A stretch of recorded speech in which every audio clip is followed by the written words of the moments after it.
I like Facebook. I can't do this. I'm going live and I'm losing my shit. Guys, namaste. God bless. How are all of you? That's the face of a patient dad waiting for his kid to do his business so I can get to work, man. So guys, hopefully you are all well. Happy Thursday. I just this I hope hits home to a lot of you guys because it was the biggest wake-up call for me, and it started with a story many moons ago.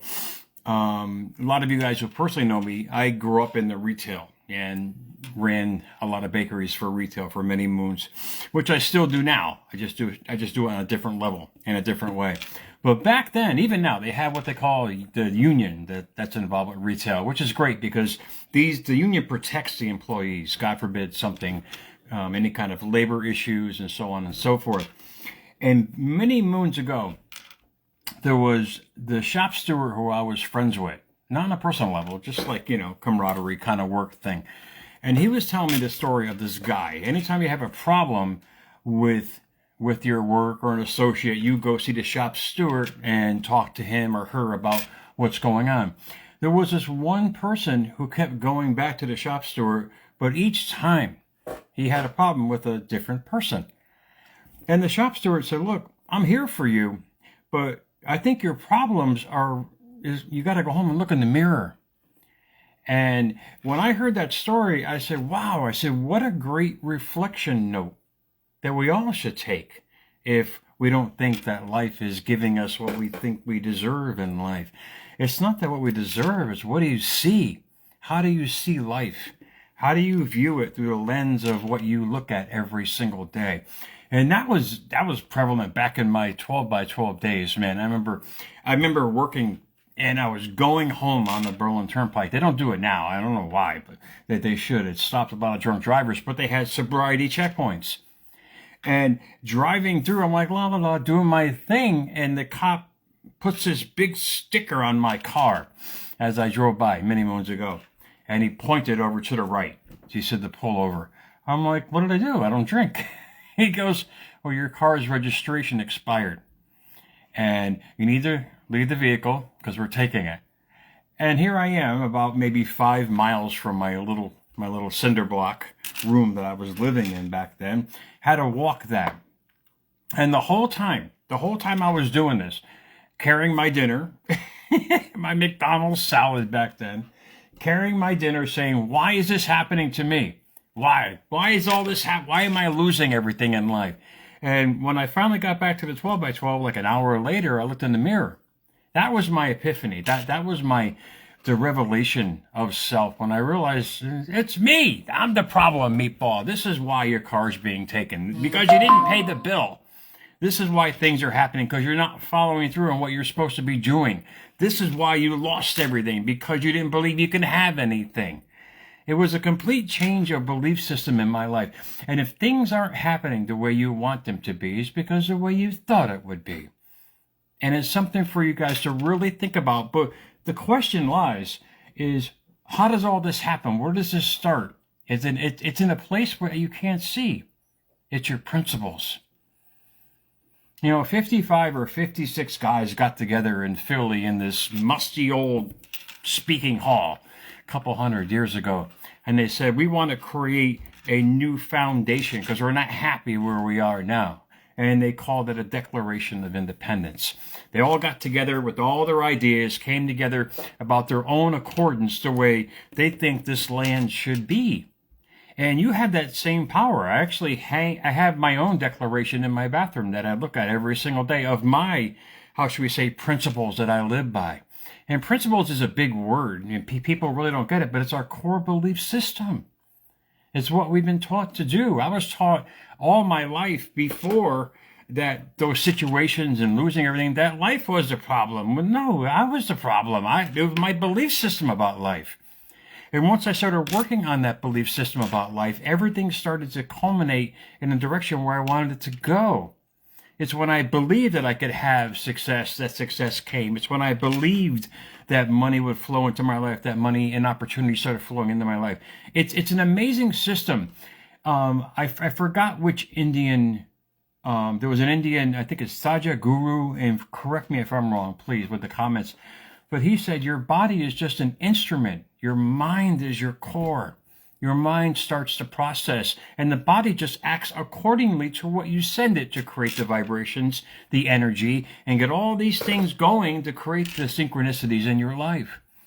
And if you really break down to it, why things are happening, look in the mirror. Ask yourself the question, what is my belief system on why I don't have the person in my life or why things are happening in my life? You'll realize it's how you're acting, how you're thinking, your principles. And out of the quote box, after that's long, very long banter, guys. Here we go. Out of the quote box, act according to your principles, not your mood. That makes a lot of sense because people usually do that backwards, man. They act according to their mood, which in essence is created by their principles.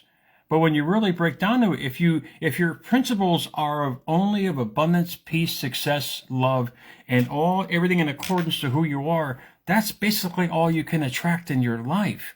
Principles is a rule or conduct of code, a primary source. Primary source, who's a primary source? Me. You guys, well, whoever it might be, your thinking, your thought system. And it's that primary source that gets the instrument, the physicality, going to create wherever you want to go. The primary source, origin, and or uniqueness. It's a powerful word. What are your principles? What is your belief system about life? And the next word, most importantly, is mood. Because from those principles, you're going to create a prevailing attitude, hence mood, a conscious state of mind, and or feeling. Everything that's happening in your life right now, whether you believe it or not, starts with your principles, your core belief system. And those 55 or 56 men who got together in that smelly old musty Philadelphia hall created principles, brought all their principles together and created this amazing document that we adhere to today, which keeps us going.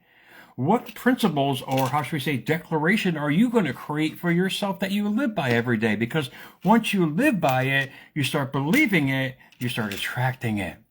This is the beauty about life, and I love bringing information like this because when you understand your principles, because your principles are like the electrical current that starts the engine, this engine out here, which projects out there. And it's a great thing to live by, knowing that you have complete control. But your principles are installed. That software is now a hardware. It's been around for decades. How do you change it? You make a choice to. And you work on it every single day. That's that pledge I hang in my bathroom. It's who I am as a person that I look at and reiterate every single day. Was it hard? No, hell yeah. It was hard because coming from a combative set of principles to a peaceful mindset set of principles was a struggle, but indeed the most enduring accomplishment that I've always wanted to have and I've always wanted to achieve in life. And America's Mentor is just you finding your peace. How do you find the peace? Find the source. Whatever it might be, you find your passion, and whatever it is, you're going to find your purpose. Hence, you are going to change your principles naturally. You've got mail. You're going to follow through on what you want to do in life. And this was the biggest revelation for me, and I hope for you guys as well. Act according to your principles. You've got mail. Your total belief in life and what you bring forth. It's an amazing set of beliefs as I'm getting messages here on Facebook. Much love to you guys. It's something for you guys really to ponder and think about. Act according to your principles and not your mood. Remember, your principles are the core belief system that creates your mood. And like I said, a lot of us are doing it backwards from this unknown quote, but it's a powerful set of words because our rule of conduct every single day creates the life that we attract to every single day. So guys, happy Thursday to you. I'm going to let Tori come back down from the loft, man. She probably wants to walk around. America's Mentor _radio on Instagram, at America's Mentor on X. Guys, follow me, Jerry Maldonado 2, for unique information to help you to your destination. Hopefully this helps, guys. Remember, I'll say one more time, act according to your principles. What is your core beliefs every day? that deep set of feelings and thoughts every day is going to create the life that you're experiencing every day. It was the biggest kick in the ass I ever got in my life, but I was like, give me more. Because I started to understand who I was as a person. When you understand who you are, you'll understand what you're attracting, guys. So I got to head out, guys. I'll talk to you guys soon, man.